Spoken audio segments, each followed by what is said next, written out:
Bismillahirrahmanirrahim. Alhamdulillahirabbil alamin hamdan haqqa hamdih. Asyhadu an la ilaha illallah wahdahu la syarikalah. Al-fardus samad alladzi lam yattakhidz sahibatan wala waladan wa lam yalid wa lam yulad wa lam yakul lahu kufuwan ahad. Wa asyhadu anna Muhammadan abduhu wa rasuluh. Allahumma shalli wa sallim wa barik ala sayyidil mursalin wa imamul abidin nabiyinal karim Muhammad sallallahu alaihi wasallam wa ala alihi wa ashabihi ajmain, amma ba'd. Teman-teman, saya ucapkan sebuah ucapan salam yang insyaallah penuh dengan lapis-lapis doa-doa terbaik untuk teman-teman semuanya. Uhayyikum bitahiyatil ahlil jannah wa dinas salam. Assalamualaikum warahmatullahi wabarakatuh. Waalaikumsalam warahmatullahi wabarakatuh. Tema ini agak mengulik saya, teman-teman, calon suami idaman. Karena beberapa kali taklim di kesempatan beberapa pekan ini biasanya kan nggak jauh dari Rajab, Sya'ban, Ramadan. Biasanya gitu, teman-teman, tema-temanya. Yang saya dapati beberapa 2 pekan terakhir, kok yang dilalah dapat dari teman-teman PC Al-Irsyad Surabaya, temanya kok calon suami idaman, dan ini hendak menuju bulan Ramadan. Nah, pertanyaannya, apakah ada program tersendiri dari teman-teman PC Al-Irsyad Surabaya nanti untuk nikah massal ya setelah nanti Ramadan atau Syawal ya. Jadi temanya calon suami idaman. Apakah saya sebagai pemateri di kesempatan malam hari ini apakah sudah menjadi suami yang idaman? Saya rasa juga belum pas, teman-teman. Kenapa? Baru tadi siang saya memiliki sedikit obrolan dengan istri. Dalam artian di sini obrolannya itu sebuah nasihat saya ke istri saya pun memberikan nasihat ke saya. Ada obrolan tadi siang seperti itu. Jadi yuk sama-sama kita belajar. Bagi kita yang sudah menikah, kita belajar menjadi suami idaman. Kalau bagi teman-teman yang belum menikah, insya Allah ditambah 1 kata depannya, yaitu calon suami idaman. Tapi karena di sini ada tulisannya calon, jadi mohon maaf ya para asatid dan teman-teman yang sudah menikah, kayaknya materi ini bukan untuk teman-teman yang sudah menikah. Ya, saya khawatirkan kalau ini untuk teman-teman yang sudah menikah, berarti teman-teman mau mencalonkan untuk yang ke sekian kali ya. Saya tidak menyebut angka karena sensitif ya teman-teman, angka itu. Baik, semoga obrolan kita di kesempatan malam hari ini penuh dengan ridhonya Allah Subhanahu wa taala. Maka saya awali dengan sebuah doa. Subhanaka la ilma lana illa ma 'allamtana innaka antal alimul hakim. Maha suci Engkau ya Allah, sesungguhnya tidak ada ilmu yang kami fahami, yang kami ketahui, kecuali Engkau yang telah memberikan dan mengkaruniakan kepada kami. Sesungguhnya Engkau Maha mengetahui lagi Maha bijaksana. Baik, teman-teman yang hadir kesempatan kali ini, yang masuk kategori calon, berarti belum menikah sama sekali. Bukan belum menikah 2 atau 3 kali. Yang calon, Mas, angkat tangan. Yang calon. Tuh 2, 3, 4, 5, 6, 7, 8, 9, 10, 11, 12, 13, 14, 15. Oh. Nah, ini termasuk calon? Termasuk calon. Oh, bertambah ya. Baik, teman-teman, saya awali dengan ini karena calon kita yang baru datang bawa kopi, jadi ya saya tampilkan dulu kopi ya. Ya, dulu kita kenal ada nama yang agak menarik. Kasus yang besar di Indonesia, orang kemudian terbunuh dengan meminum kopi yang di dalamnya ada sianida. Nah, di sini saya tulis sianida itu adalah siap nikah muda. Tapi teman-teman jangan ambil kata mudanya. Mohon maaf, usianya berapa? 16. Ada yang di bawahnya beliau? 16? Oke. Itu berapa usianya? Kok wajahnya agak-agak, kalau usia 16 ya mungkin benar, tapi secara wajah kayaknya masih 18 atau 19 ya. 16, lebih berapa bulan, Mas? Saat ini, coba dihitung-hitung sebentar. Lebih 3 bulan. Oh berarti 5 bulan lagi nikah.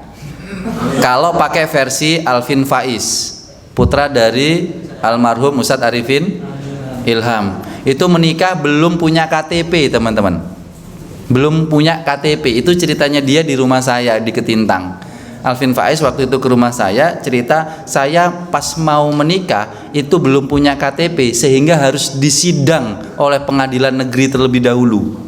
Oh, tapi kendel mas, disidang sama pengadilan. Kenapa? Karena belum punya administrasi KTP. Padahal salah satunya adalah harus punya KTP. Mas, disidang kendel Alvin Faiz, belum punya KTP. Gimana? 5 bulan lagi. Alvin Faiz itu 16 tahun lebih 8 bulan katanya gitu. 5 bulan lagi pas lo ini setelah Idul Adha. Nggak berani ke orang tua tapi ke akhwatnya. Itulah ya teman-teman. Jadi mohon maaf saya berbicara sianida di sini teman-teman. Di slide ini saya perlihatkan di sini saya yang pertebal itu bukan di mudahnya. Yang saya pertebal di kata siapnya. Terlepas teman-teman siapnya kapan, mau siapnya itu nanti umur 17, mau siapnya umur 50, silahkan, yang penting siap. Cuma permasalahannya teman-teman, dari kata-kata siap itu kemudian saya bedakan di sini. Saat kata menyegerakan itu lebih dipilih daripada tergesa-gesa. Memang ini mirip, menyegerakan sama tergesa-gesa. Kira-kira lebih milih yang mana mas? Yang baju merah? Lebih suka yang menyegerakan atau tergesa-gesa? Kenapa? Bedanya apa mas? Menyegerakan dengan tergesa-gesa? Kalau menyegerakan itu sudah dipersiapkan terlebih dahulu. Tergesa-gesa itu nggak punya rencana. Oh gitu. Keren ini jawabannya ya. Masuk di akal ya. Yang namanya terburu-buru biasanya nanti memiliki efek konsekuensi yang tidak baik. Tapi kalau menyegerakan itu ada persiapan, itu yang membedakan. Maka saya tanya, masnya SMA ya?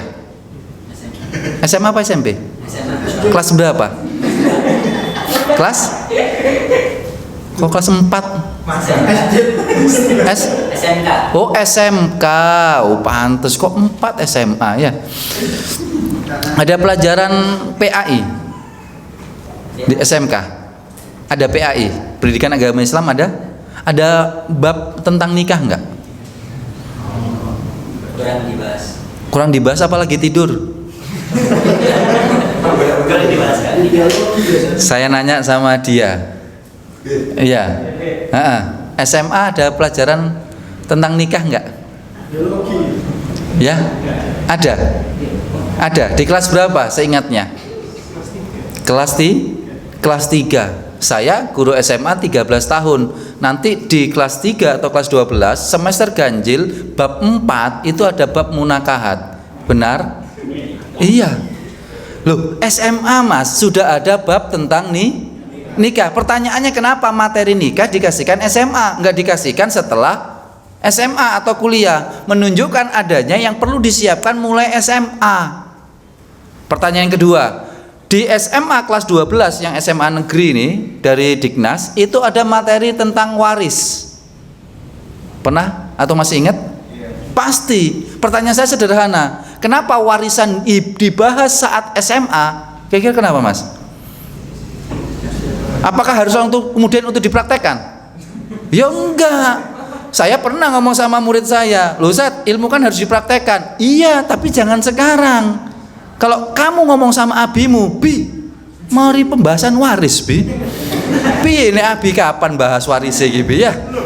Nanti abinya komentar, pingin bapak mati dah kamu. Maksud saya, ilmu itu tidak selaras langsung harus dipraktekkan. Cuma untuk apa? Persiapan. Kenapa teman-teman? Begini loh. Kalau sesuatu kemudian tidak kita persiapkan, kalau sesuatu tidak kita persiapkan jauh-jauh hari, maka nanti yang muncul adalah kematian. Saya ulangi lagi, kalau kita tidak mempersiapkan sesuatu yang seharusnya sudah kita ketahui untuk kita persiapkan, maka yang nanti muncul kehancuran, kematian dan lain sebagainya. Pertanyaannya mas lebih suka telur itu hancur dari dalam apa dari luar? Telur, endok. Itu pinginnya sukanya telur itu hancur dari dalam apa dari luar? Dari luar. Dadine apa Mas? Ceplok. Mata sapi. Itu telur nggak ikhlas loh. Padahal itu telur jadinya sapi. Ya kan? Seharusnya mata ayam seharusnya ya. Mohon maaf, itu kalau kita memecahkan telur dari luar, yang muncul mungkin mata sapi, ceplok. Tapi mohon maaf, sebenarnya di situ kematian yang muncul. Tapi kalau telur itu pecahnya dari dalam, yang muncul adalah anak ayam. Itu kehidupan teman-teman. Saya ini di dunia pranikah sudah sekian belas tahun. Tepatnya mulai saya menjadi Pak Comblang tahun 2003 sampai sekarang teman-teman. Apalagi sekarang saya juga kemudian di wilayah family counselor. Kapan hari sekitar 4 hari yang lalu ada WA yang masuk baru nikah 4 tahun. Itu kemudian mengalami masalah.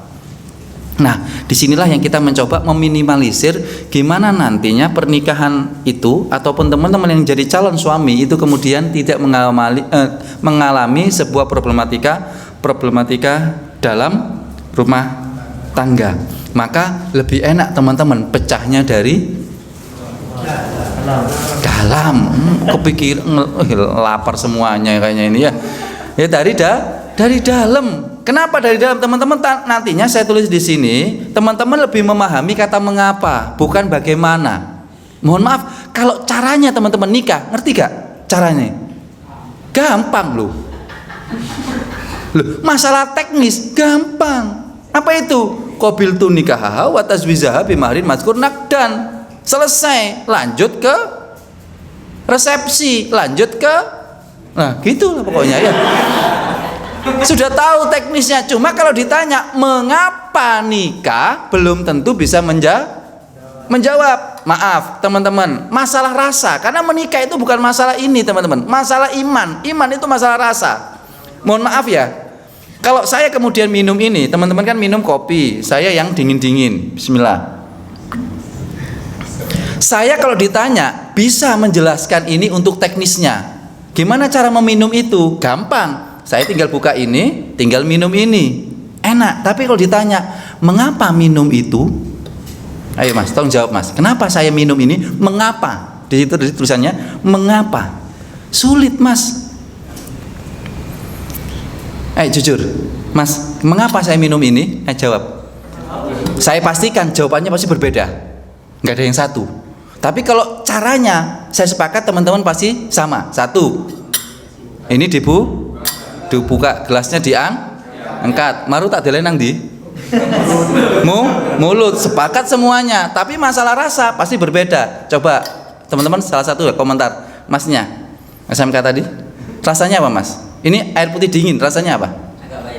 Agak pahit. Masnya? Manis. Loh, beda wisan. Masalah mengapa itu sudah pasti nanti berbeda teman-teman. Maka kalau saya tanya ke teman-teman mengapa menikah, pasti jawabannya akan berbeda karena masalah rasa nggak bisa disamakan. Kenapa menikah? Kebelet. Satu.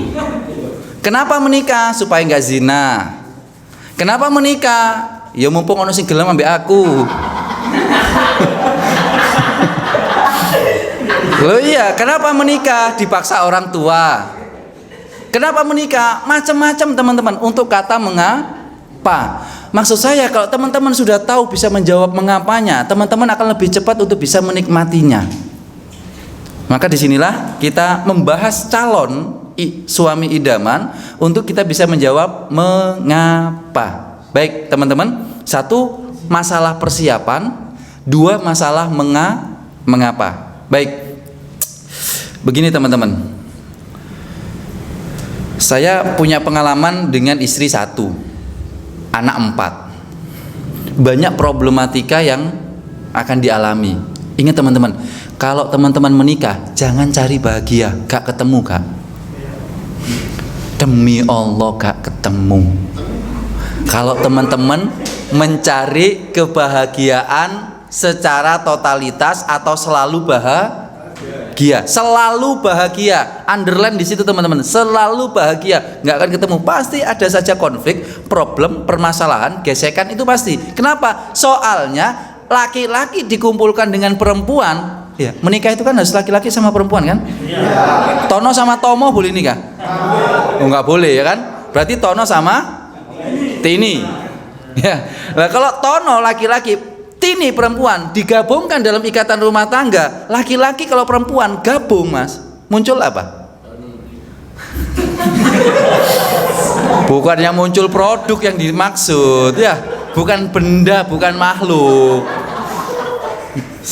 Seneng saya kayak gini nih ya, teman-teman itu reaktif ya, langsung memberikan komentar ya. Laki-laki perempuan kalau digabungkan, diikatkan, maka yang muncul sekali lagi bukan produk, bukan makhluk ya. Yang muncul apa teman-teman? Perasaan, biasanya gesekan. Soalnya yang namanya laki-laki, gampangnya gini Mas, mur ambek baut cocok, tapi nek pas dilebokno ono gesekan apa gak? Ada. Yang kedua, kan nggak bisa ceket, nggak bisa maksimal. Maka teman-teman butuh apa? Untuk kemudian memastikan mur sama baut ini kemudian muter. Kunci alias dipaksa, alias kemudian ditegaskan. Ada gesekan macam-macam. Sama halnya Mas, murnya itu lanang ta wedok? Nah, bautnya kok bisa gitu? Itu teman-teman yang lebih tahu ya. Kan saya cuma bilang murnya apa, inilah apanya. Nah, teman-teman, sama halnya nanti kalau laki-laki perempuan digabungkan, saya jamin ada masalah, teman-teman. Kenapa ada masalah? Karena laki-laki dengan gayanya laki-laki, Mas, laki-laki pakai logika apa perasaan? Logika. Perempuan? Logika ambil perasaan digabungkan kayak ini tadi, sudah gak ngeklik. Logikanya, saya bawa air gelas. Masuk air so tak cekel, Mas. Ya, saya bawa apa, Mas? Gelas. Ini logika, pakem. Tapi kalau masalah rasa, air ini rasanya apa? Beda-beda. Perempuan kayak gitu, Mas. Kalau nggak percaya nanti buktikan kalau Anda menikah. Bener nggak sih istriku ini penuh dengan perasaan? Kenapa? Namanya perasaan itu tidak pakem, bisa berganti-ganti. Kalau nggak percaya lihat ke umimu atau ke mama kalian. Suatu saat seorang istri akan berucap sama suaminya gini, ya kita kan mau kondangan nih, mau resepsi, mau walimah. Kita pakai baju apa ya? Aku bagusnya pakai baju kuning atau biru ya? Nanya sama suaminya. Ingat, suaminya enteng. Biru ambil kuning, apian biru, kata suaminya. Biru. Maka si istri harusnya pakai baju biru karena istri minta pendapat suami ngasih pendapat biru. Ternyata masuk mobil abang. Ditanya oleh suaminya, loh kok abang? Jarene nek gak biru ijo kuning. Iya itu bae apian abang, kata suaminya. Ngono takok mau. Berarti kan tidak dipakai pendapatnya suami. Mohon maaf, kalau suami pendapatnya nggak dipakai, rasanya gimana? Meskipun teman-teman belum pernah jadi suami ya, rasanya gimana, Mas? Oke, gampangnya gini, suami itu pemimpin kalau pendapatnya bos gak direken ambil bawahan, kira-kira apa yang terjadi? Ya, bosnya pasti rada-rada delon seso. Pasti gini-gini teman-teman. Kenapa? Ucapan pemimpin tidak ditanggapi oleh bawahan. Itu satu simpel saja, sesuatu yang kemudian kasus yang antara laki-laki perempuan itu agak nggak sinkron nantinya. Nah, disinilah sebagaimana saya contohkan di sini. Ini problem teman-teman. Siapa sih yang nggak kenal dengan Aisyah radhiyallahu anha? Siapa tidak kenal dengan Asma? Kenapa? Dua gadis, dua perempuan yang dididik oleh satu sahabat mulia Abu Bakar As-Siddiq. Kemudian dua-duanya mendapati suami yang luar biasa. Rasulullah Shallallahu Alaihi Wasallam menikah kemudian dengan Aisyah. Asma binti Abu Bakar menikah dengan ahli surga yang termaktub tersampaikan oleh Rasulullah. Salah satu di antara 10 sahabat yang masuk surga yaitu Zubair bin Awam. Mohon maaf teman-teman, pendidikannya sama satu orang. Siapa itu? Abu Bakar As-Siddiq. Punya suami yang sama-sama ahli surga. Apa yang terjadi?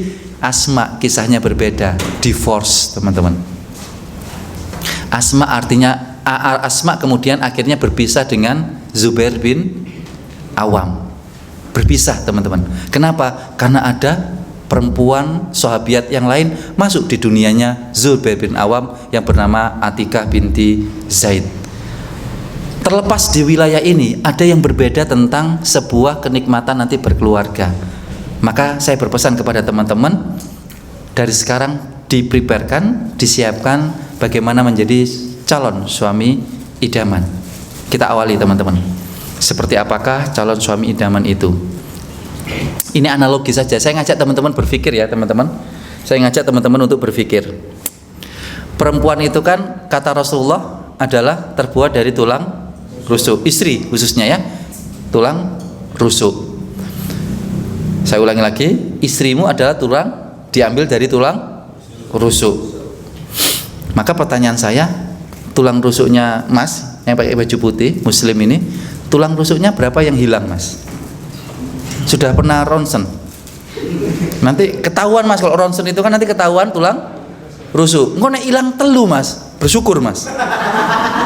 Loh, Dok, kok tulang rusuk saya enggak ada Dok? 3 Dok.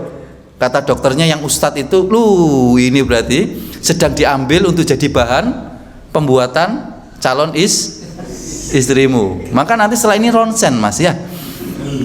Nanti kalau telu alhamdulillah ya. Nek situ ya tetap bersyukur ya. Apalagi nek 4 ya.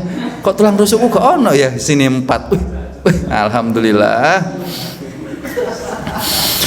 Baik teman-teman yang insya Allah dimuliakan oleh Allah Subhanahu Wa Taala, itu tulang rusuk untuk perempuan. Nanti kita bahas teman-teman. Cuma sekarang ar-rijalu qawwamuna 'alan nisa. Saya ditanya, Ustadz kalau untuk istri itu tulang rusuk, kalau untuk suami apa? Saya jawab tulang kaki. Karena ar-rijalu rijlun adalah kaki. Maka kenapa kok kemudian analoginya seperti ini? Karena memang kaki itu seperti sebagaimana seorang suami. Contoh, kaki itu identik menahan beban. Pertanyaan saya sederhana teman-teman, bagi teman-teman yang mau menikah. Mas, saya nanya, kalau suami punya harta, punya rezeki, punyanya siapa? Miliknya siapa dalam urusan rumah tangga? Kurang apa-apa istri ya.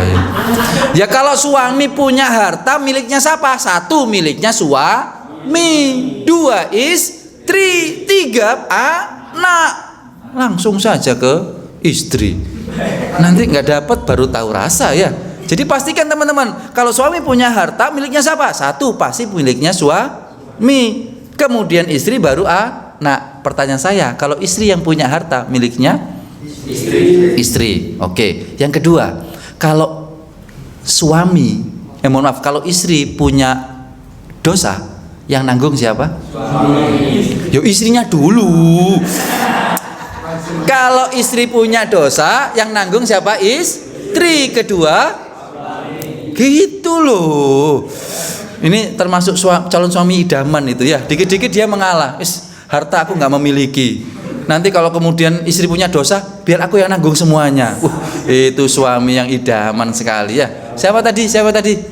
Nah itu ya. Ya nanti kalau ada akhwat saya sampaikan adanya seorang calon suami yang baik di PC Al Irsyad Surabaya ya. Nah, kenapa kok kemudian ketika istri melakukan dosa, suami wajib menanggung?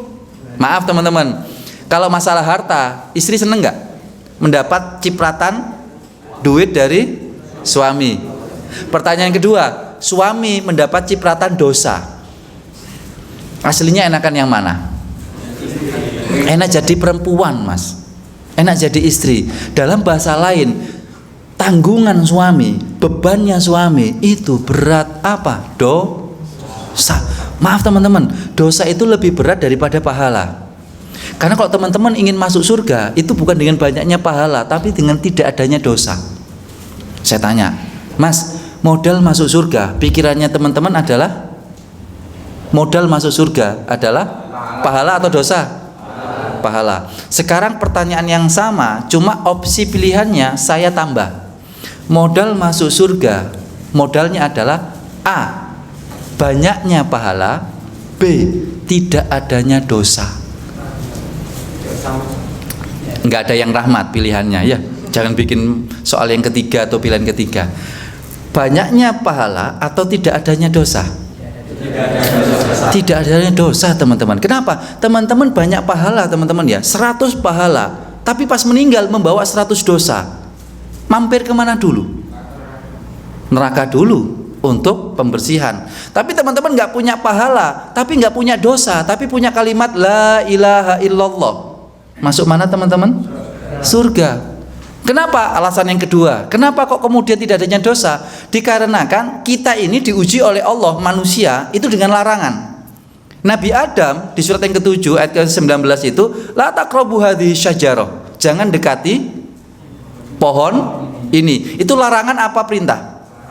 Larangan. Tapi untuk makhluk gaib, jin, setan, iblis, malaikat, ujiannya itu perintah. Walaqad khalaqnakum tsumma sawarnakum tsumma qulna lil malaikati isjudu li adama fasajadu illa iblis. Hei, sujud kepada Nabi Adam. Perintah apa larangan? Perintah. Makhluk gaib diuji oleh Allah dengan perintah. Kita manusia, Nabi Adam diuji dengan larangan. Yang identik dengan dosa yang mana? Perintah apa larangan? Larangan. Dan komplitnya juga Nabi Adam kemudian melakukan larangan itu gampangannya beberapa tahap. Maka mohon maaf teman-teman, dosa itu lebih berat bebannya bagi kita. Dan yang bisa menanggung wilayah itu, beban yang berat hanyalah laki-laki, karena tulang kaki. Makanya saya ngomong sama teman-teman akhwat, carilah laki-laki yang tulang kakinya kuat. Mas, piro abote? Berat badan? 64. Sampingnya? 59. Kalah. Lebih kuat dia. Ya, menahan beban berapa? 64 kilo. Dibawa kemana-mana capek mas? 64 kilo itu dibawa kemana-mana capek? Enggak kan? Oh, bisa sampai ke sini kan nggak capek? Itu karena kakinya kuat. Masnya? Kalah. Lebih kuat beliau ya. 78. Saya nggak perlu nanya yang di depannya saya ya. Terpastikan itu ya. Paling kuat. Sudah terpastikan itu. Tulang kakinya itu kuat. Kenapa? Mengangkat sekian beban kemana-mana tidak capek. Jadi yang paling ideal siapa teman-teman di sini? Yang paling ideal yang tulang kakinya paling kokoh. Dan standar tulang kaki yang paling kokoh adalah ketika dia bisa membawa berat badannya sebanyak-banyaknya tapi dengan mudahnya. Siapakah beliau? Ya, kita sudah bisa menilainya. Itulah calon suami idaman ya.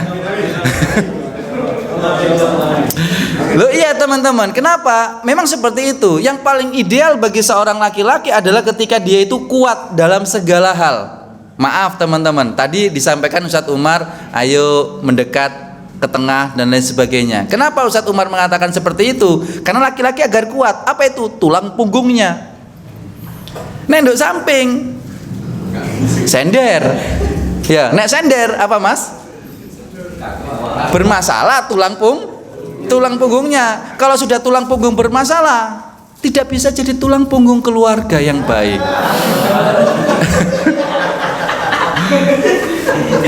Loh iya, semuanya laki-laki itu harus kuat. Makanya di sini hikmahnya. Kenapa laki-laki itu soft paling afdol adalah di depan. Kenapa soft laki-laki paling afdol di depan? Karena supaya nggak bisa nyender, agar tulang punggungnya kuat.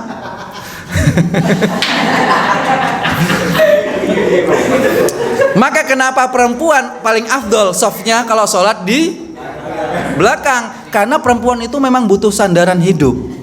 Makanya dia itu kemudian di belakang.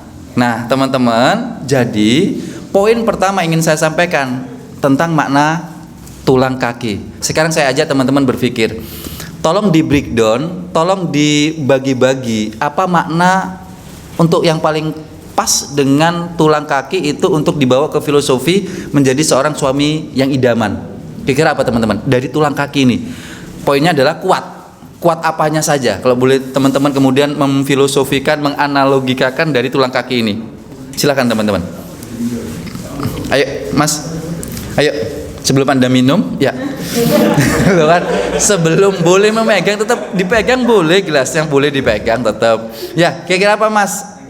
Kriteria suami idaman itu menurut analogi tulang kaki. Kuat apanya, ataupun apanya dan lain sebagainya. Silahkan Mas. Yang lainnya nanti saya tanya. Ya. Kuat imannya nggak sih? Kuat imannya. Itu benar. Silahkan dilanjutkan minumnya. Lo benar teman-teman, lo kan? Benar. Saya menulis ada kurang lebih 10 kriteria menjadi seorang laki-laki idaman versi ala Rasulullah. Meskipun kita tidak sepenuhnya akan totalitas bisa meniru, minimal ada beberapa poin yang bisa kita ikuti karena beliau adalah uswatun hasanah kita. 1, beriman. Beriman itu mohon maaf ya teman-teman, saya menyampaikannya itu sebagaimana uswatun hasanah kita yang lain. Siapa itu? Nabi Ibrahim. Ini menurut saya definisi berimannya versi suami. Bukan beda dengan definisi berimannya untuk beribadah. Saya bedakan dikit. Seperti apa yang dilakukan oleh Nabi Ibrahim. Contoh, lawama pingin punya anak, tiba-tiba punya anak. Setelah punya anak berarti kan seneng Mas. Tiba-tiba diperintahkan anaknya dibawa keluar dari Syam, ditaruh di Bakkah padahal posisi bayi. Dan kemudian ditinggalkan istri dan anaknya. Itu bagi seorang suami Mas, ininya itu gimana Mas? Pingin punya anak, begitu lamanya merindu anak, sekali dapat anak disuruh kemudian anaknya ditaruh di padang pasir, ditinggalkan saja begitu saja. Berat nggak Mas? Berat. Itu kalau sekarang Mas kena hak asasi manusia Mas. Loh iya, menelantarkan anak. Tapi apa yang dilakukan Nabi Ibrahim? Karena itu perintah Allah. Disinilah menurut saya keimanan. Contoh, mohon maaf, saya kemudian diundang oleh teman-teman PC Al Irsyad di sini. Padahal di rumah istri saya membutuhkan saya. Bisa jadi seperti itu. Kenapa kemudian saya tetap berangkat ke sini? Karena ini menjadi sebuah kewajiban saya ke sini. Dan disitulah kemudian Nabi Ibrahim bagi saya teman-teman, yang paling berat jadi suami itu seperti itu. Maaf, pasti yang namanya suami lebih banyak keluar rumah daripada di dalam rumah. Tapi punya kewajiban mendidik istri dan anak di dalam rumah. Kan serba salah. Kalau bahasanya anak zaman sekarang, yang paling baperan itu sebenarnya suami. Kudune. Seharusnya. Tapi kenapa yang calon suami yang baperan Ustaz? Arek enom iku titik-titik baper. Padahal belum jadi suami loh. Apalagi kalau jadi suami, tambah baper. Duh, istriku di rumah. Tapi kenapa kantorku begitu jauhnya? Mana yang aku pilih? Istri atau kantor? Kantor atau istri? Duh, istri suka kadung wayu bisa nih. Nggak usah saya teruskan ya. Yang tersenyum sudah paham itu ya. Galau Mas, apa yang dilakukan oleh Nabi Ibrahim? Inilah sosok beriman. Selama di situ ada perintah Allah, ya sudah lakukan. Maka saya kasih contoh, saya alihkan bukan hanya berbicara suami ya teman-teman. Begini, teman-teman pernah mendengar hadis ini, aksaru ahlil jannah al-bulhu. Sebagian besar ahli surga itu adalah orang yang bodoh. Jangan disalah tafsirkan ya teman-teman ya.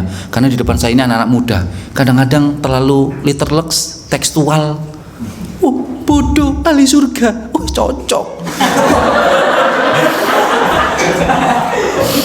Wes, ayo nak online. Bu, ibu pengen anaknya ahli surga? Qala Rasulullah sallallahu alaihi wasallam aksaru ahlil jannah al-bulhu. Tahu artinya Bu? Penduduk surga paling banyak itu adalah orang bodoh. Nek online Bu, pinter. Nek pinter gak dadi ahli surga. Iya.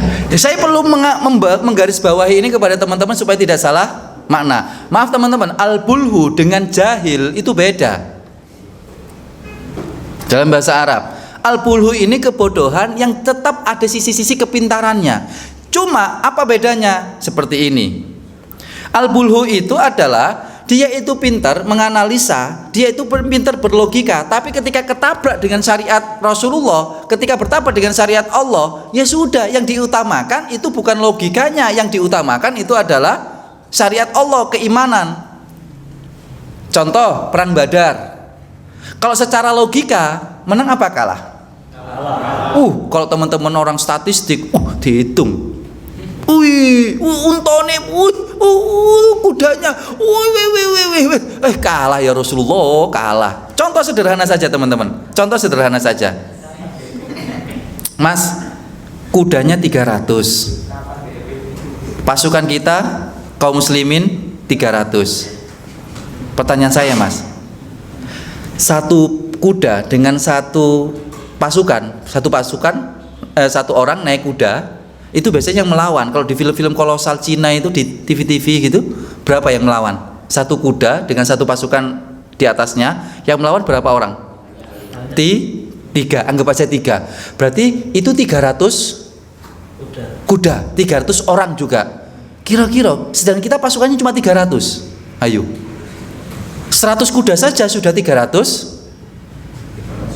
orang kaum muslimin, berarti sudah kalah. Belum lagi kemudian sisanya 200 kuda, belum lagi pasukannya mereka 1000 orang. Jadi kalau secara kepintaran logika pasti kalah. Dan benar. Akhirnya apa? Para sahabat menyampaikan kepada Rasulullah, ya Rasulullah, kalah ya Rasulullah, kalah ya Rasulullah, kalah. Sudah saya analisa kok dengan kecanggihan otak saya, dengan kepintaran logika saya, ya Rasulullah, kalah. Apa kata Rasulullah? Kalau kamu tidak berangkat silahkan, tapi aku tetap berangkat. Akhirnya sahabat ini meskipun dia pintar, tapi melihat Rasulullah berangkat, kepintarannya tadi diletakkan, daya analisa logikanya tadi ditinggalkan demi mengikuti Rasulullah. Itulah yang saya sebut dengan beriman. Wa inna fariqam minal mu'minin kama akhrajaka rabbuka min baitika bil haqq wa inna fariqam minal mu'minina lakarihun. Ketika kemudian diperintahkan mereka itu untuk pergi, mereka itu aras-arasan. Lakarihun, tahu lakarihun? Makruh itu benci. Mau berangkat ya roto-roto, kalau bahasa kita sekarang itu berangkat berat plus aras-arasan plus rasan-rasan, batin Mas. Lu grundel, ya bener Zat. Berangkat Rasulullah, berangkat. Lu kalah tapi tapi Rasul berangkat mati ya Allah, mati. Sambil batin berangkat, tapi apa yang disampaikan oleh Rasulullah? Kemudian disampaikan bahwasanya Ahlul Badar pasti akan mendapatkan kebaikan. Inilah yang saya maksud teman-teman, kata-kata keimanan. Sudahlah, kalaupun teman-teman saya yakin suami seorang laki-laki itu dengan daya akalnya itu pinter-pinter Mas, tapi kalau sudah ketemu sama sebuah perintah, sebuah sunnah, itulah yang didahulukan. Makanya tadi disampaikan kuat iman. Di sisi itu bukan berbicara kuat iman itu untuk ibadah, keluarga ditinggalkan, tidak. Tapi ada sesuatu yang diprioritaskan terlebih dahulu. Maka teman-teman, kemudian saya tuliskan di sini, saya kaitkan adalah mana ya? Jadi ada 10 itu ini teman-teman. Memiliki kecerdasan, akal, silakan diletakkan nomor 2. Kemudian rajin beribadah, memahami pasangan, memiliki rasa kasih sayang, ikut urusan rumah tangga, kemudian tempat asik curhatnya istri, terbiasa minta pendapat, ekspresi marah itu yang berkah, kemudian berpotensi rezeki banyak. Saya kaitkan di nomor 2, nomor 3 dengan kemudian nomor 10. Apa identiknya teman-teman? Rezeki itu kan wilayah-wilayah keimanan. Mohon maaf ya Mas, bukan gaji Mas, bukan gaji. Kalau gaji itu identik dengan nominal, dan nominal belum menjamin Anda dapat pasangan, belum menjamin. Meskipun mungkin secara logika kemungkinan besar Anda dapat, mungkin iya pasangan. Anda punya uang 200 juta, 200 juta, siapa sing gelem ya, kemungkinan masih ada yang mau Mas. Saya yakin ada yang mau saja. Cuma pertanyaannya, yang mau ini baik apa enggak gitu loh orangnya. Loh iya. Kapan hari itu saya memberikan dalam prosesi lamaran, saya kaget, iki lamaran. Ternyata seserahannya itu angkanya 200 juta mas. Baru seserahan, belum mahar itu. Saya ulangi lagi, masalah jodoh itu bukan masalah logika, bukan masalah duit, bukan masalah good looking atau bad looking. Tapi masalah jodoh itu adalah masalah urusannya kehendak Allah. Teman-teman mungkin, maaf ya, sudah kipas-kipas 200 juta, mungkin teman-teman dapat jodoh, tapi mohon maaf, bukan jodoh yang dalam makna jodoh. Jodoh itu kan kita dapat pasangan, kita nikah, orang ini kemudian baik dengan kita. Mungkin yang mau ke antum itu adalah dari sisi uangnya antum, makanya dia mau. Dan itu cukup banyak mas, perempuan yang seperti itu. Tuh iya. Kapan hari salah satu tim kami itu kemudian bulan Januari kemarin apa istilahnya ya Mas Ilham? Ngebuk ya, ngebooking kupu-kupu malam. Duh ya, bulan Januari yang lalu ya Mas ya, bulan Januari yang lalu ngebooking kupu-kupu malam, mulai angka ratusan ribu sampai belasan juta, hanya untuk diwawancarai. Dan mereka mau loh mas melakukan itu hanya demi uang. Dan menariknya, kata tim kami ini mengucapkan mereka aslinya itu menyesal dengan seperti itu. Salah satu perkataannya yang menurut kami mahal. Kenapa menurut kami mahal? Tapi menurut teman-teman mungkin biasa mungkin kata-kata itu. Menurut kami mahal karena harus mengeluarkan belasan juta demi dapat kalimat itu mas, masalahnya itu ya. Ya rata-rata piye gitu ya, belasan juta kok cuma untuk itu gitu ya. Kalaupun kami bisa membeli masa lalu, maka kami akan beli berapapun. Kalau kami bisa membeli masa lalu, kami akan beli berapapun. Sebenarnya bukan masa lalu mas, karena masa lalu nggak akan bisa terbeli. Contoh mas, mas punya mobil hilang, nyesel apa enggak? Nyesel. Mas punya uang 2 miliar ditipu sama temen, hilang, nyesel apa enggak? Nyesel. Mohon maaf, sesuatu yang buat kita menyesal kalau kita kehilangan sesuatu yang berharga. Maaf, waktu banyak yang hilang dari kehidupan antum, tapi antum nggak tahu nyesel. Padahal waktu itu yang paling luaran, soalnya gak bisa dituku meneh. Contoh, ini hari tanggal berapa? 25. Tahun depan mas, ada nggak 25 Maret 2001 tahun depan ada nggak? Sampai gawe-gawe lo gak dipercaya mbek menungso. Saiki dina apa? Misal tahun depan ya, tahun depan antum ngomong hari ini 25 Maret 2021. Nggak akan dipercaya oleh orang. Kenapa? Karena waktu itu sudah nggak bisa diulang. Tapi teman-teman terkadang nggak menyesal. Padahal ini yang mahal teman-teman. Kenapa? Ayo, sesuatu yang mahal adalah sesuatu yang tidak bisa kita beli. Gampangnya gitu. Itu sesuatu yang mahal. Tapi terkadang kenapa kita kemudian tidak menyesal? Maka ditegaskan adalah wal asri, demi masa. Jadi teman-teman kembali lagi, sisi keimanan itu adalah ketika kita memprioritaskan segala hal kebaikan-kebaikan, nanti efeknya pada sisi ibadah. Nanti dari ibadah efeknya kepada rezeki. Tenang saja kok teman-teman ikhwan. Saya sudah pesan sama teman-teman akhwat, carilah calon suamimu yang potensi rezekinya itu besar, bukan potensi gajinya. Kalau potensi gaji nanti pasti larinya, maaf, kita itu menyingkirkan Allah dengan kemahakuasaan ar-Razzaqnya. Kenapa? Kalau gaji pasti identik dengan perusahaan yang bonafit. Teman-teman akhirnya berlomba-lomba untuk mencari tempat di perusahaan itu. Teman-teman tidak berlomba untuk mencari rezeki. Dan cara untuk mendapatkan rezeki paling enak dengan beribadah teman-teman. Saya ulangi lagi, dengan beribadah enak, nanti pasti ada.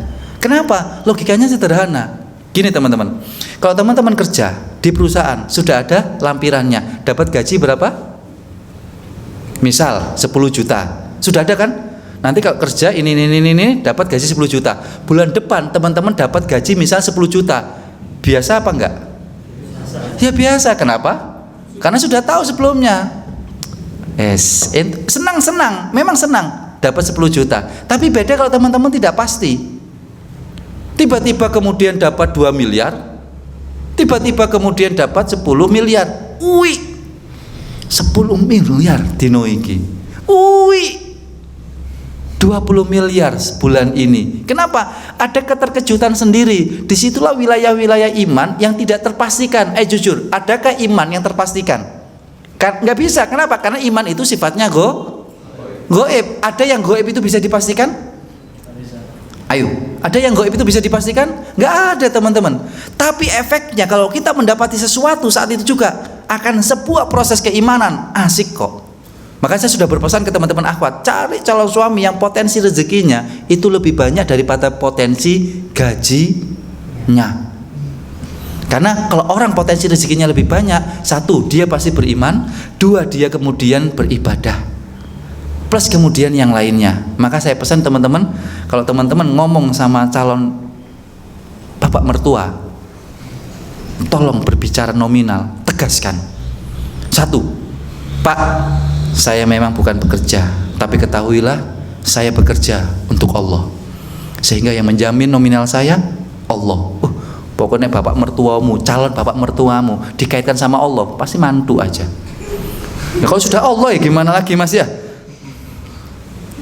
Pak, mohon maaf, saat ini saya hanya punya uang sekian untuk melamar putri bapak. Berapa uangnya mas? Berbicara potensi rezeki, kita harus optimis pak. Saya punya uang 1 juta pak, kurang 250.000. Loh, daripada teman-teman ngomong kamu punya berapa mas? 750.000 rupiah. Loh, beda mana mantepnya? Loh iya, beda mana mantepnya? Punya berapa mas? 1 juta pak, kurang 250.000 pak. Daripada mas punya berapa?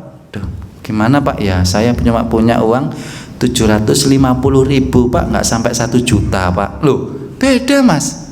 Karena salah satu nanti mas berhadapan sama teman-teman calonnya mas, khususnya si bapaknya, itu harus ada sebuah percaya diri. Dan orang yang beriman tidak pernah lepas dari kata percaya diri. Itu masalah nominal. Dan yang terakhir mas, saya cuma mengatakan memahami pasangan.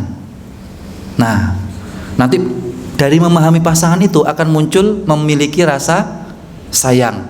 Nanti kemudian membantu pasangan. Plus kemudian nanti asik kalau diajak curhat. Plus nanti bisa ngomong dialog. Dan plus kalau kita marah bisa kemudian berkah marahnya. Nah, saya tutup di sini teman-teman, memahami pasangan. Saya tahu teman-teman belum punya pengalaman di sini, tapi minimal bisalah menjawab. Nanti kan istrinya kan perempuan kan? Ya, oke. Inilah ya gambarnya ini teman-teman. Analogi wanita. Saya awali. Teman-teman pernah mendengar di dalam Al-Qur'an ataukah dalam hadis wanita itu dianalogikakan, dipermisalkan itu seperti apa? Kaca. Apalagi? Tulang rusuk tadi. Apalagi satu lagi? Oke, supaya cepat ini.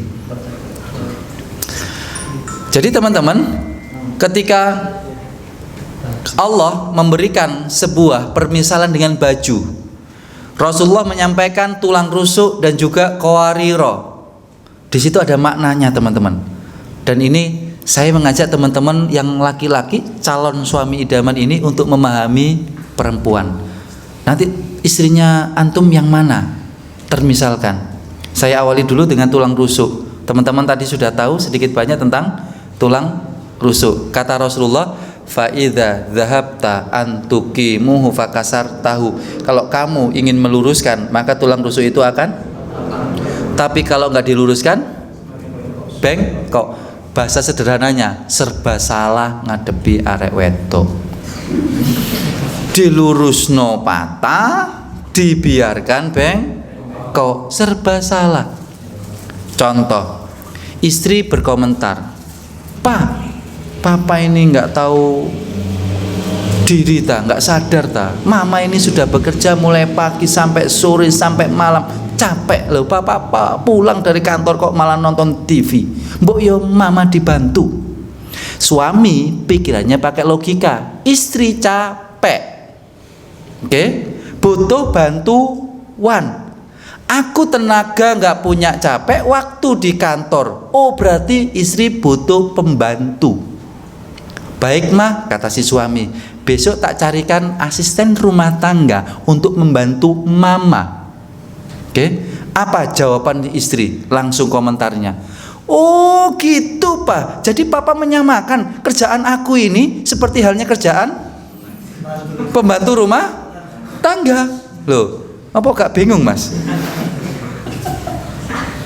Pokoknya nanti serba salah Mas. Kita melakukan ini nanti punya sudut pandang yang berbeda istri. Kenapa? Karena antara bahasa kita dengan bahasa perempuan itu berbeda. Bahasanya teman-teman bahasa instruksi, bahasa minimal informasi. Tapi bahasanya perempuan itu kadang-kadang bahasa kiasan. Nah itu gegeran lagi Mas. Serba salah pokoknya. Saya sudah pernah, ayah tolong dilihat itu ya, kemarin hujan nggak di depan. Saya mendengarnya apa teman-teman? Tolong halaman di depan dilihat kemarin tadi malam hujan apa enggak. Saya lihat, oh disuruh melihat halaman depan, memastikan tadi malam hujan apa? Tidak. Yang saya lakukan cuma melihat. Saya bilang hujan basah. Apa kata istri saya? Maksudku iku mbok yo disapu, halamannya dirapikan, dibersihkan. Dalam hati saya, lah kan jalan dikongkon cuma dikondelok. Lo benar teman-teman. Istri saya kemudian komentar, ya anak-anak komunitas jadi malam ini jadi ke rumah. Saya jawab, jadi bun, ya tolong itu loh dibersihkan ruang tamunya. Saya bersihkan Mas, saya lap-lap gitu ya, saya bersihkan mejanya ruang tamu. Kata istri saya, astagfirullah ya. Yang datang berapa?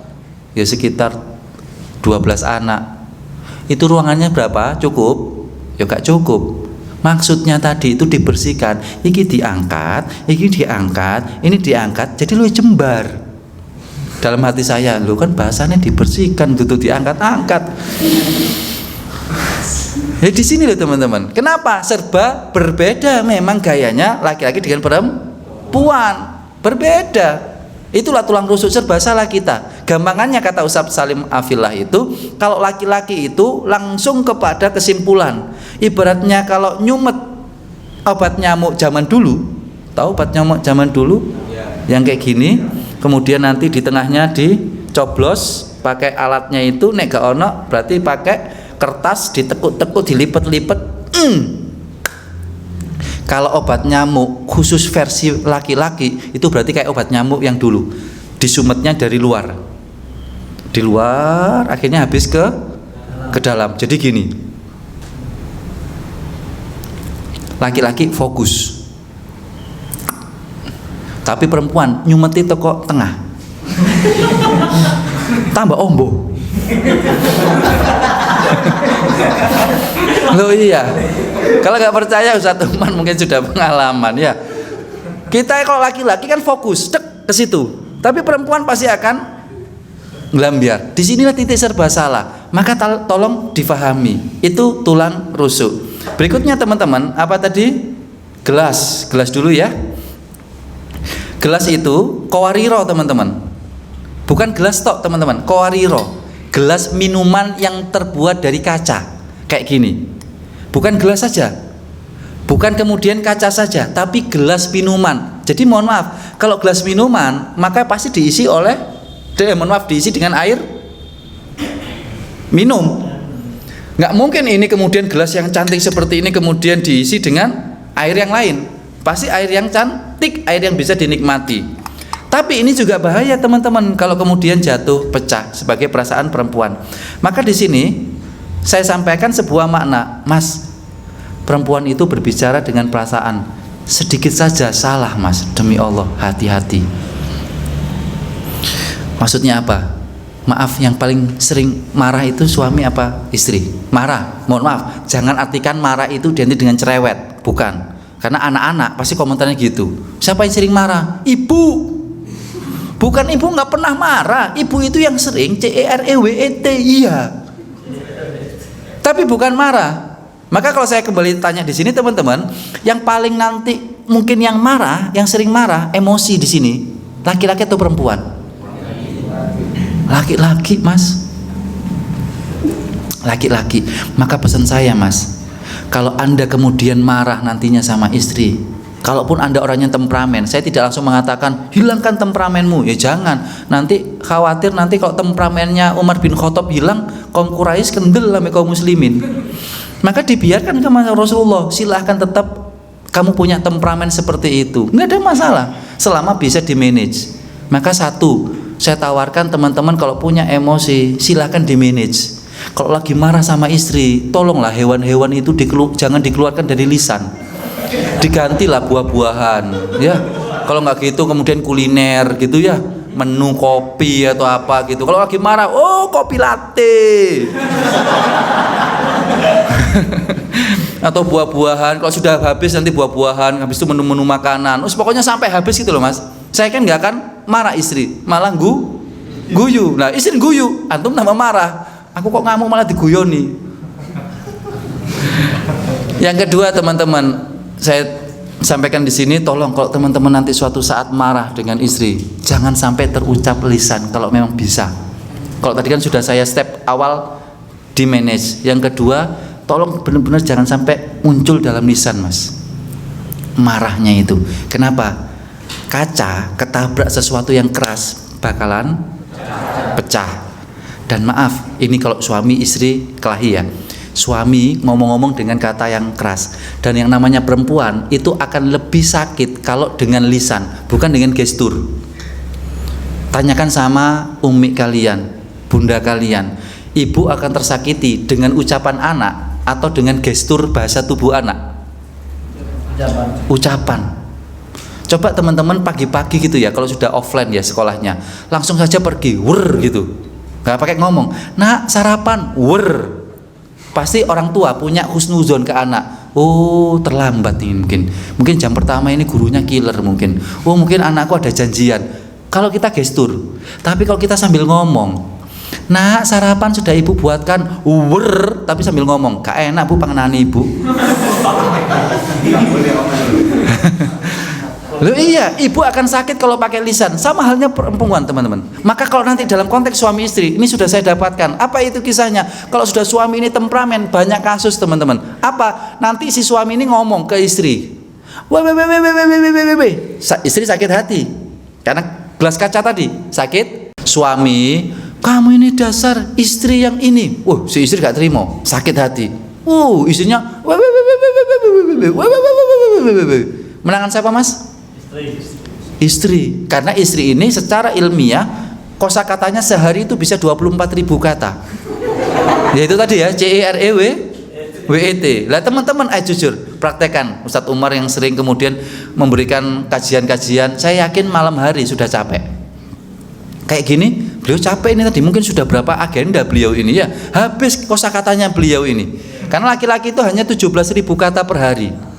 Makanya aslinya tadi itu saya ngajak Ustadz Umar untuk talkshow. Kemudian beliau mengatakan, Ustadz sendirian saja. Saya tahu ini kosakata beliau habis. Loh iya, saya juga gitu teman-teman.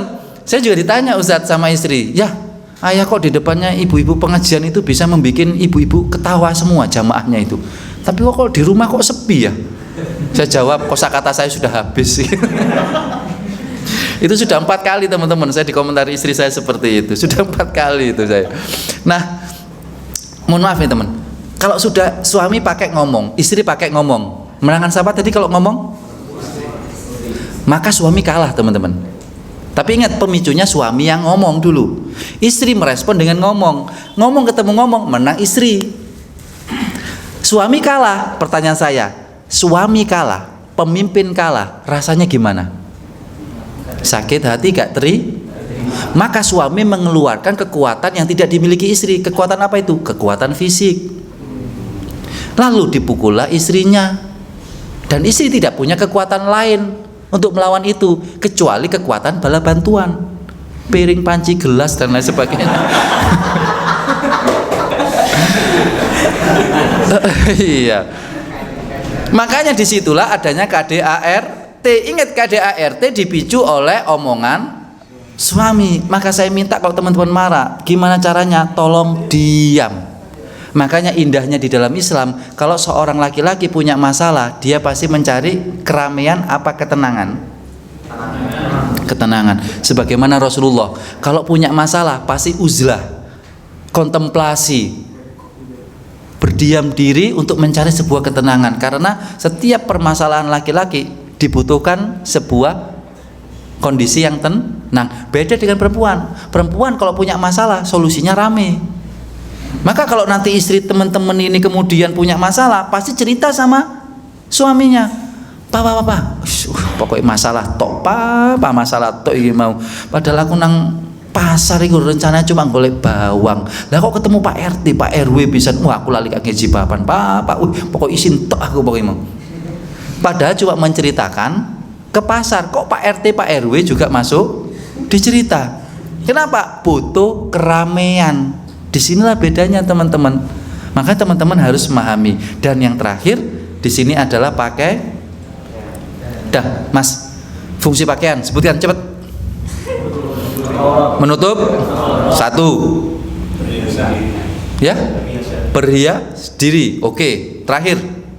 Pasti nomor 3 ini agak kebingungan. Terakhir nomor 3. Coba 3 toh. Oke. 1. Menutup aurat. Saya senang jawaban teman-teman. Menutup aurat. Harus ada auratnya, Mas. Harus ada auratnya. Bukan hanya menutup. Soalnya kemarin waktu di pondok, bukan kemarin, dulu waktu di pondok itu ada diskusi kita sesama santri biasa. Santri kan rata-rata nyeleneh kadang-kadang. Apa hukumnya celana hot pants? Boleh. Kenapa boleh? Karena hot pants menutupi. Loh. Haram. Loh, nanti kalau hot pants haram, nggak ada alat untuk menutupi. Nah, kan bingung. Paham ya teman-teman ya? Alhamdulillah ya.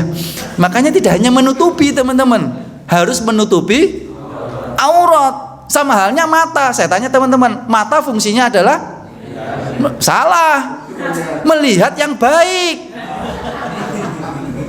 Kalau tadi katanya ada mungkin yang biologi tadi itu ya. Kalau versi biologi, mata fungsinya untuk melihat. Tapi agama Islam, mata fungsinya melihat yang baik. Soalnya apa? Saya pernah didiskusi dan didebat oleh anak muda. Ngapain kamu nonton pornografi? Mengfungsikan mata.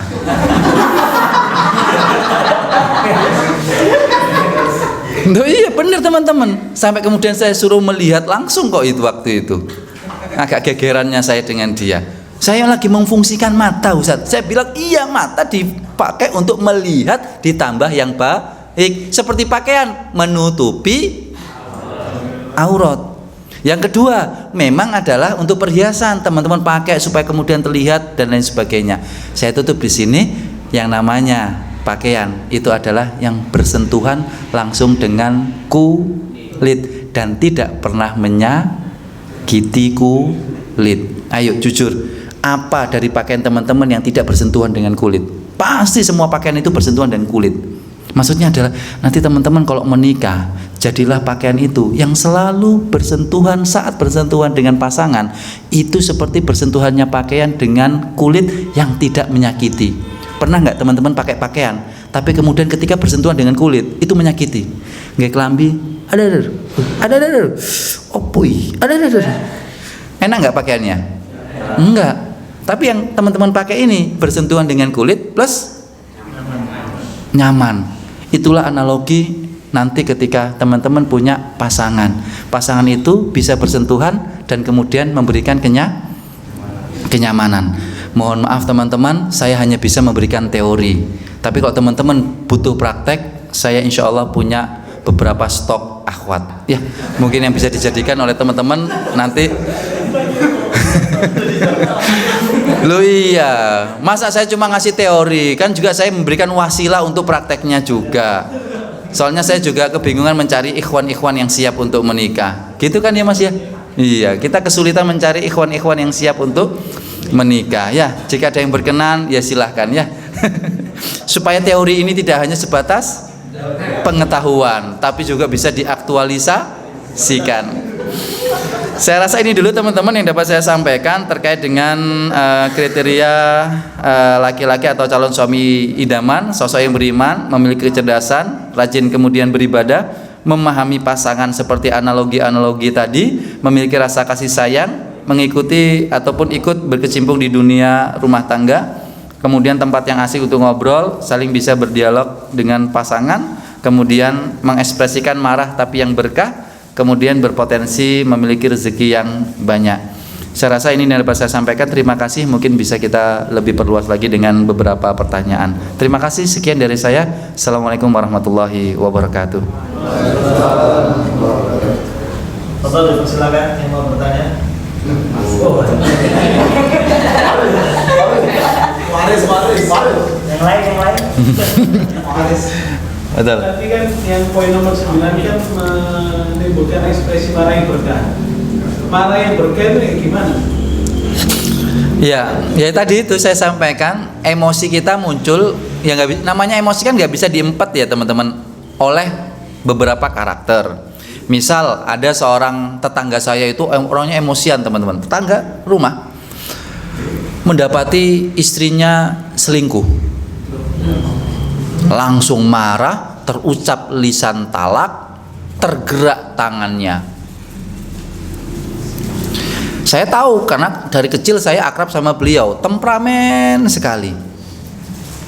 Tapi saya katakan temperamen ini urusan kalau setelah menikah ya tentu ada manajemennya. Nggak nikah pun loh ada manajemennya. Kalau kamu marah posisi berdiri kata Rasulullah, duduk. Maka kalau bahasanya teman-teman itu, kalau teman-teman marah, gantilah emotikonnya jadi motion. Emotion apa artinya? Emotion. Biasanya bentuknya apa? Wajah yang ada di pilihan di WhatsApp dan lain sebagainya. Tapi kalau motion itu apa artinya? Gerakan. Maksudnya adalah kalau teman-teman lagi punya wajah-wajah yang enggak enak, lakukan gerakan-gerakan. Apa itu gerakannya? Kata Rasulullah, kalau kamu posisinya saat itu marah berdiri, lakukan gerakan duduk. Kalau kemudian teman-teman kemudian nggak bisa, maka masih lakukan gerakan yang lain, berwudu. Pokoknya harus ada gerakan, jangan diam di situ. Diam di situ gegeran. Maksud saya, kalau teman-teman nanti mendapati seorang istri yang kemudian melakukan hal yang tidak baik, tolong saat itu juga teman-teman kalau nggak bisa menahan amarahnya, tinggalkan dulu. Kenapa tadi? Saya katakan laki-laki kalau punya masalah butuh ketenangan. Tapi kalau di situ masih rame teman-teman. Yang kedua, seperti yang saya sampaikan, memang namanya temperamen, tipikal, karakter itu memang sulit untuk bisa langsung dirubah. Tapi untuk diminimalisir bisa. Ya sudah, bikin komitmen.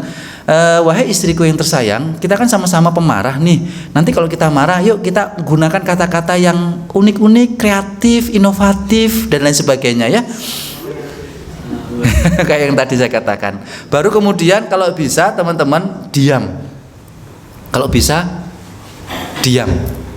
Dan kalau lebih bisa lagi teman-teman, seperti baju tadi itu, teman-teman marah itu langsung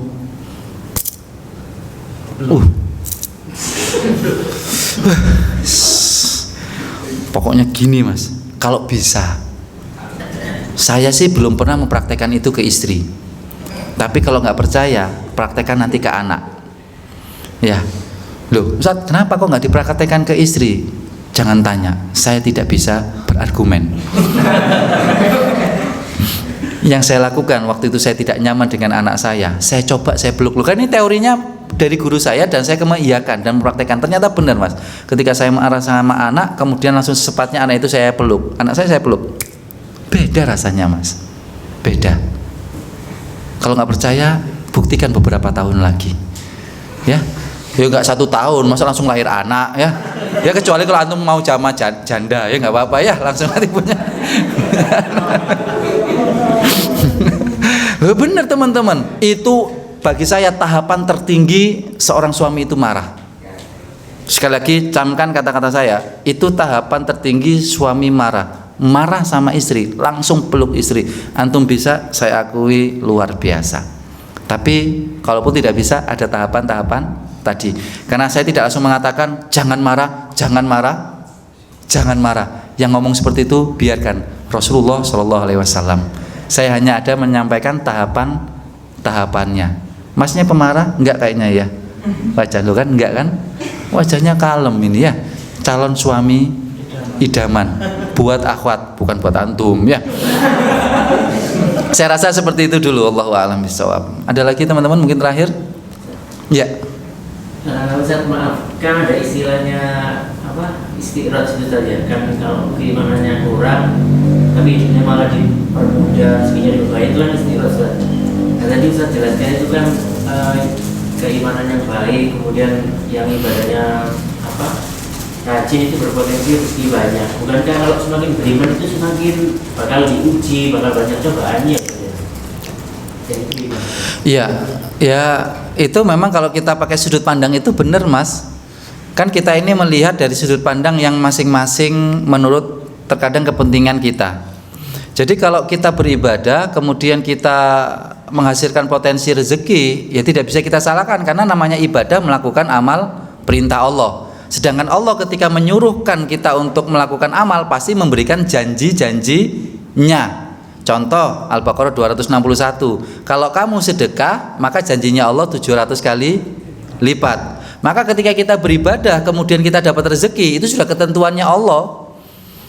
Kan nggak mungkin kita kemudian bersedekah, beribadah dengan sedekah kemudian Allah tidak menepati janjinya. Padahal ucapan doa kita setelah azan itu innaka la tukhliful mi'ad, engkau sesungguhnya tidak menyalahi janjimu.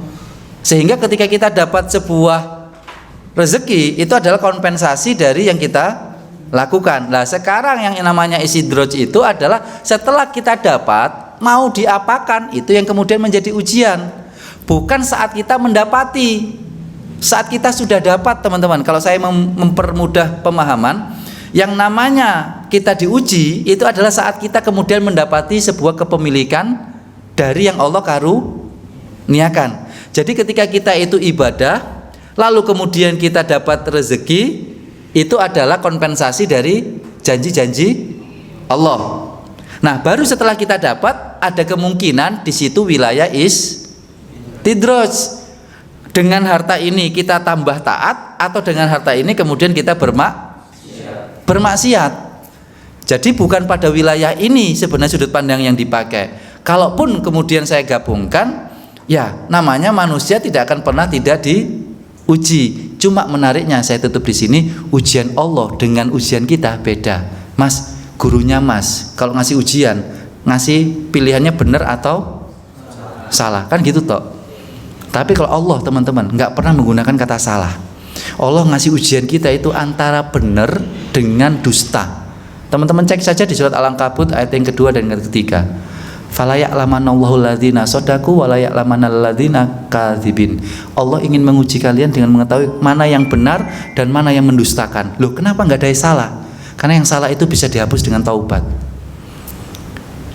Loh, gampangnya gini teman-teman, yang dusta sama yang salah. Mas, saya gurunya Mas ya, saya bikin soal. Lalu kemudian Masnya salah. Ya sudah, tinggal saya kasih angka salah. Nggak pernah saya komentari. Dasar murid nggak tahu diri, kok nilainya salah-salah terus. Enggak, bisa difahami. Tapi beda kalau ada murid saya kemudian komentar sama saya. Ustadz, soalnya kok gampang ngeram. Gak soal tahu Ustadz. Nah, yang ini yang mendustakan teman-teman. Yang salah saya tidak komentari. Misalnya antum yang benar jawabnya nilainya 100, antum remedi. Misalnya, saya tidak menyalahkan yang remedi, sebagaimana Allah tidak ada kata salah di situ. Tapi ketika ada murid saya yang komentari soal ujian saya, sama halnya dengan mendustakan. Ustaz, sudah ngajar belasan tahun, nggak soal kok ngene. Kak temenan nih Ustaz, mbok yo sinau meneh nggak soal Ustaz. Misal, ini kan berarti mendustakan soal ujian yang saya bikin. Dan itulah yang kemudian dinilai oleh Allah, siapa yang membenarkan dan siapa yang mendustakan. Ya orang yang kafir itu yang mendustakan. Yang salah ya orang-orang yang kemudian melakukan kemaksiatan yang sama Allah masih bisa diterima dengan taubatan nasuha. Maka wilayah inilah teman-teman tentang rezeki itu adalah yang paling tinggi, di mana orang kemudian mendustakan rezeki itu. Sebagaimana kemudian semisal Qarun, Fir'aun yang kemudian mendustakan rezeki itu bahwasanya berasal dari Allah. Akhirnya dia tidak percaya, dia mendustakan tentang kenikmatan Allah itu. Itulah yang kemudian yang diuji oleh Allah untuk sebuah ujian yang Allah berikan kepada kita. Saya rasa itu dulu. Gimana Ustaz Sambun? Mungkin ada Oh ya. Oh. dalam suami dan Di Al-Quran kan disebutkan bahwa wanita yang baik untuk yang baik, wanita yang buruk untuk yang buruk. Bagaimana indikator kita bahwa oh saat ini saya sudah dalam posisi buruk, oh saat ini saya posisinya baik dan siap nikah. Itu sampai mana Ustaz? Ya, terima kasih. Jadi kita sedikit mengulik ke sisi gramatikalnya, yaitu kan al-khabisatu lil khabisina dan seterusnya. Yang menariknya itu sampai diulang 2 kali ya teman-teman. Perempuan yang buruk untuk laki-laki yang buruk, laki-laki yang perempuan yang baik untuk laki-laki yang baik. Sebenarnya sudah cukup di situ. Tapi kenapa ditegaskan lagi? Yaitu laki-laki yang buruk untuk perempuan yang buruk, sama halnya kemudian perempuan yang baik untuk laki-laki yang baik, sampai 4 kali. Ibaratnya diputar terus teman-teman.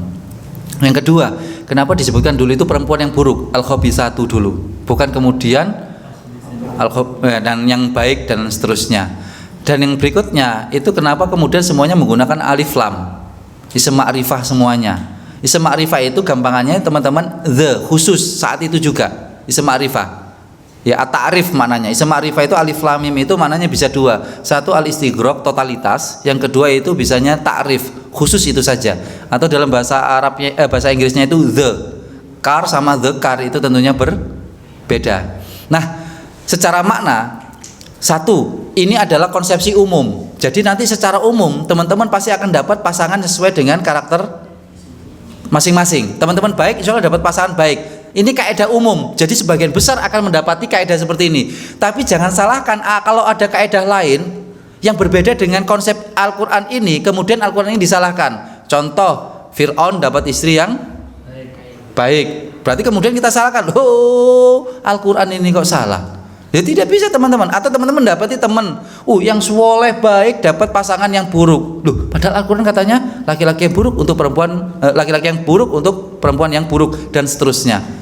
Maaf teman-teman, ini kaidah umum. Nanti ada juga kaidah khusus. Dan semua syariat dalam Islam pasti ada seperti itu. Ada kaidah umum, ada kaidah khusus. Contoh, bohong kaidah secara umum haram, dosa. Tapi bagi suami, pripun Ustaz? Suami boleh berbohong? Boleh, secara hadis ada. Boleh, pihak ketiga boleh berbohong untuk mendamaikan bermusuhan. Mas, diundang sama beliau Mas makan malam di rumah makan ternama. Kata saya, pihak ketiga berbohong ini. Dia sama dia bermasalah, eker-ekeran. Saya bilang sama beliau, Mas, diundang sama si B makan malam. Loh, bener tahu Pak Ustaz? Bener. Saya bilang sama si B, Mas, diundang si A makan malam di rumah makan paling mewah, dibayar gratis Mas, pokoknya datang saja. Oh, tenang Ustaz. Loh, iku lho musuhku Ustaz. Loh, enggak, iki wis apik areke ngundang. Saya berbohong kan? Boleh untuk mendamaikan. Cuma pertanyaannya, nanti siapa yang bayar makanannya? Nah, itu bingung saya nantinya ya. Tapi boleh teman-teman, ada kaidah umum, ada kaidah khusus. Maaf, membuka aib. Kaidah umumnya nggak boleh. Tapi hakim, jaksa, polisi, atau nggak usah jauh-jauh kayak saya, family counselor. Banyak yang kemudian curhat ke saya. Ibu-ibu, bapak-bapak yang kemudian menceritakan pasangannya. Apakah ibu ini kemudian membuka aib suaminya? Saya jawab tidak, karena ini konteksnya mencari sebuah fatwa. Kalau fatwa ini tidak dibuka sedetail-detailnya, maka kita tidak bisa memberikan keputusan yang seimbang. Masih cuma ngomong gini ke saya, Pak Ustadz, suami saya melakukan tindakan tercela. Apa Bu? Nggak boleh buka aib Pak Ustadz. Lah, bingung saya ngapain ini. Boleh teman-teman, ada kaidah umum, ada kaidah khusus. Nah, pada wilayah ini ayat tadi kaidah umum, jadi banyak nanti berlaku teman-teman. Dan yang terakhir adalah ayat ini takrif, itu artinya khusus. antum baiknya itu saat menikah, status antum itu jadi orang baik atau buruk? Saya ulangi lagi ya, khusus takrifnya itu. Pas antum mau menikah, posisinya antum masih pelaku maksiat atau sudah hijrah? Oke ya. Mungkin antum pelaku maksiat gitu ya. Pas mau nikah, hijrah. Berarti pas mau nikah posisinya baik. Antum termasuk thayyibin. Nah, disitulah maknanya antum akan dapat istri yang thayyibat juga. Jadi saat itu, the-nya itu saat itu antum menikah. Jadi jangan salah kaprah teman-teman. Loh, aku punya masa lalu buruk, berarti nanti aku dapat suami yang buruk juga. Tidak. Soalnya apa? Ada kejadian, salah persepsi seperti itu memaknai. Ada yang berdoa gini, ya Allah, aku adalah pelaku maksiat. Tolong ya Allah, sesuai dengan janjimu, aku mendapatkan suami juga pelaku maksiat, tapi yang sama-sama dengan aku pernah taubat. Dia berdoa seperti itu teman-teman. Nelpon saya, si akhwat ini. Ustaz, gimana doa saya, boleh nggak seperti ini? Ya Allah, aku ini pelaku maksiat tapi sudah taubat. Semoga suamiku juga pelaku maksiat tapi sudah taubat. Apa yang terjadi? Dikabulkan sama Allah, Mas. Dia kemudian dilamar oleh seorang laki-laki mantan taubatan nasuha dari GAY. Pertanyaan saya sederhana, bapaknya ikhlas nggak anak gadisnya dilamar sama GAY? Mantan tapi ya, mantan. Ikhlas nggak bapaknya? Bapaknya si perempuan berat. Lah dia, ingat, dia berdoa seperti itu, hadir itu. Berarti versinya dia ini pengabulan doa dari Allah. Berarti yang datangkan ini Allah. Tapi bapaknya punya sudut pandang yang berbeda. Gegeran apa enggak si anak ini dengan bapaknya? Karena bapaknya juga benar. Masa mau nyari menantu yang mantan pernah GAY, mendingan cari yang soleh-soleh kayak di PCL Irsyad Surabaya ini. Saya katakan, Mbak, makna ayat itu tidak seperti itu. Jadi pas titiknya mbaknya itu mau menikah, itu di titik apa? Oh, di titik mbak itu hijrah, berarti mbak ini orang baik. Maka berharaplah dapat orang yang baik, bukan masa lalu yang ternilaikan. Jadi beruntunglah teman-teman yang tidak memiliki masa lalu yang buruk, dan beruntunglah teman-teman yang sudah berhijrah. Maka saat itulah teman-teman waktu yang paling tepat untuk menikah. Mas, kapan menikah? Loh, saya butuh jawaban, dikasih senyuman. Lagi bahas GAY ini tadi ya. Baik teman-teman, silakan baca di televisi sebagai closing statement dari saya. Saya cukupkan di sini. Saya baca, waktu nikahmu kapan? Saya tulis di situ, janganlah engkau menikah mengejar ketepatan waktu, namun menikahlah di waktu yang tepat, yaitu saat siap. Dan ingat, pernikahan juga dibatasi oleh waktu. Maka silakan dipersiapkan mulai dari sekarang. Terima kasih, ini yang dapat saya sampaikan. Terima kasih ya teman-teman atas kesempatannya, khususnya dari teman-teman PCL Irsyad Surabaya yang memfasilitasi wasilah untuk kita bisa bersemuka sharing di kesempatan malam hari ini. Semoga obrolan kita memberikan manfaat, dan semoga Allah meridhoi segala apa yang kita lakukan pada kesempatan malam hari ini. Kita akhiri dengan sebuah doa teman-teman. Bismillahirrahmanirrahim. Alhamdulillah wassalatu wassalamu ala Rasulillah sallallahu alaihi wasallam. Allahumma ya Allah, ij'al jam'ana hadza jam'an marhuma wa tafarraqana min ba'dihi tafarraqan ma'suma. Rabbana atina min ladunka rahmah wa hayyi lana min amrina rasyada. Rabbana atina fid dunya hasanah wa fil akhirati hasanah wa qina adzabannar. Wa sallallahu ala khalqil mursalin Muhammadin sallallahu alaihi wasallam. Wa bil hurmati da'wahum fiha subhanakallah wa tahiyatum fiha salam wa akhiru da'wana anilhamdulillahi rabbil alamin. Amin ya rabbal alamin. Assalamualaikum warahmatullahi wabarakatuh.